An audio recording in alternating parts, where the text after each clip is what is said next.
Aquest dimecres al migdia, una quarantena de professors i professores de l'Institut Ramon Turró de Malgrat de Mar s'han concentrat davant les portes del centre. D'aquesta manera, els educadors volen fer sentir el seu rebuig a les retallades que s'estan aplicant des del Departament d'Ensenyament.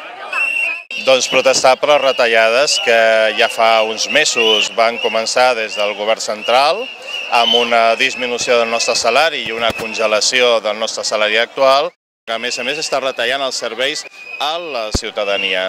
Per tant, el que s'està donant és que l'any que ve hi haurà més alumnes, menys professors. Manifestacions com les d'avui tindran continuïtat. Serà cada dimecres al migdia.